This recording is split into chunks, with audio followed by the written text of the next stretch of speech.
नमस्कार छात्र मित्रों। श्री स्वामीनारायण गुरुकुल चित्तल ई क्लास में आपका हार्दिक स्वागत है। आज हम अभ्यास करेंगे कक्षा 9 विषय हिंदी इकाई 16 भारतीय संस्कृति में गुरु शिष्य संबंध। लेखक का नाम है आनंद शंकर माधवन जी। साहित्य प्रकार निबंध। तो दोस्तों पहले हम लेखक आनंद शंकर माधवन जी का परिचय प्राप्त करते हैं। देखिए, यह है हमारे लेखक आनंद शंकर माधवन जी। आनंद शंकर माधवन का जन्म सन 1914 में केरल में हुआ था। माधवन जी केरल में जन्मे, हिंदी वृत्ति साहित्यकार थे। यह महात्मा गांधी के निर्देशानुसार बिहार के भागलपुर जिले में मंदार पर्वत की तलहटी में मंदार विद्यापीठ नामक शिक्षा संस्थान के स्थापक थे। प्रमुख कृतियाँ: बिखरे हीरे, अनामृतित मेहमान, गीता तत्व इत्यादि। तो अब हम इकाई के बारे में अभ्यास करते हैं। मैं यहाँ आपको पाठ का सार बताना चाहता हूँ। मुद्दा वाइज पाठ का सार बताता हूँ, तो आप ध्यान से सुनिए। पहला मुद्दा है जिसका नाम है पहले विद्यालय मंदिर के समान। हम सब जानते हैं पहले विद्यालय मंदिर के समान था, और अब प्राचीन भारत में विद्यालय मंदिर के समान माने जाते थे। शिक्षा देना एक आध्यात्मिक अनुष्ठान था। विद्या पैसे देकर खरीदी और पैसे लेकर बेची नहीं जाती थी। शिक्षा देना परमेश्वर को पाने का एक माध्यम था। शिष्य पुत्र से अधिक प्रिय होते थे। तो पहले विद्यालय मंदिर के समान था और शिष्य पुत्र से अधिक प्रिय होते थे। विद्या पैसे देकर खरीदी और पैसे लेकर बेची नहीं जाती थी।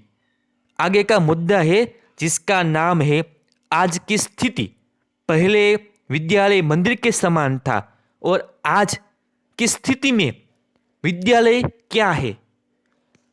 आज यूरोप के प्रभाव से शिक्षा क्षेत्र में व्यावसायिक संस्कृति आ गई है। हम सब जानते हैं आज यूरोप पश्चिमीकरण के अनुसार शिक्षा क्षेत्र में व्यावसायिक संस्कृति आ गई है। शिक्षक वेतनभोगी हो गए हैं और शिष्यों को शुल्क देकर विद्या प्राप्त करनी पड़ती है। आज शिक्षण कार्य पेट पालने का साधन बन गया है। आगे का मुद्दा है भारतीयों का स्वभाव। भारत के लोगों को अपने यहाँ की मूल्यवान चीजों का मूल्य कभी समझ में आता है जब विदेशों में उनकी कदर की जाती है। भारत में विवेकानंद का स्वागत तभी हुआ जब अमेरिका में उन्होंने नाम कमा लिया। नोबेल पुरस्कार मिलने पर ही बंगाली लोग रविंद्रनाथ ठाकुर का सम्मान करने लगे। भरतनाट्यम और कथकली जैसे नृत्य विदेशों में लोकप्रिय होने के बाद ही यहाँ लोकप्रिय हुए। यहाँ यानी भारत में।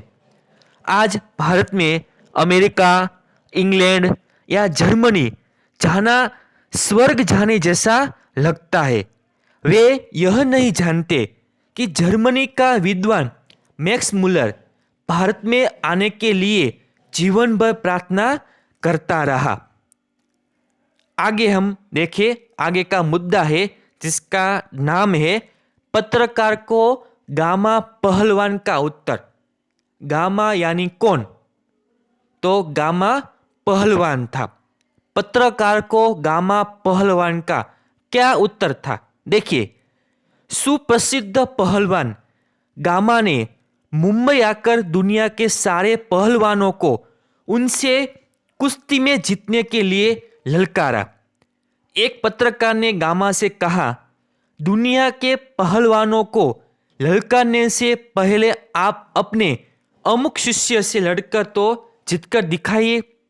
गामा ने उस पत्रकार को उत्तर दिया, आप जिसकी बात कर रहे हैं वह मेरा शिष्य है। मुझे वह मेरे बेटे से भी प्रिय है। उसमें और मुझ में कोई फर्क नहीं है। मैं लड़ा या वह लड़ा, दोनों बराबर ही होगा।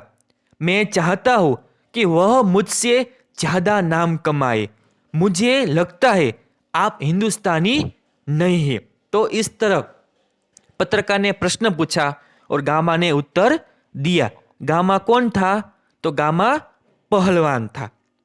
आगे का मुद्दा है, उत्तम शिष्य मिलना बहुत मुश्किल है। हम सब जानते हैं उत्तम शिष्य मिलना बहुत मुश्किल है। हमारे देश में गुरु शिष्य परंपरा यदि कहीं जीवित है तो वह पहलवानों और संगीतकारों में है।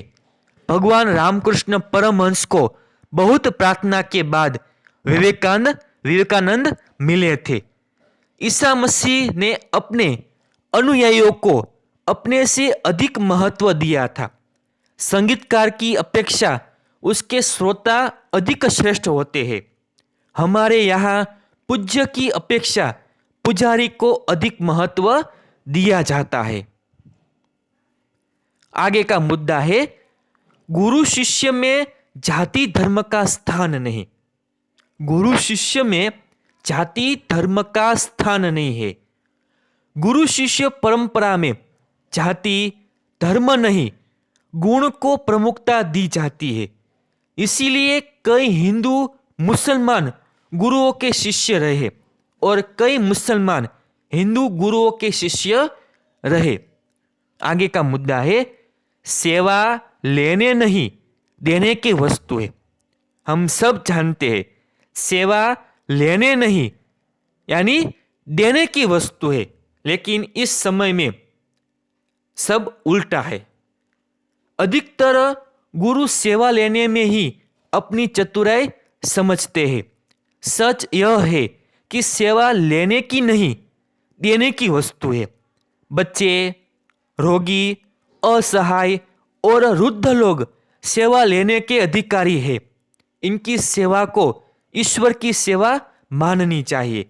आज के ज्ञानी और तपस्वी गुरु नहीं रह गए हैं क्योंकि वे शिष्य को तैयार करने में आवश्यक श्रम नहीं उठाते।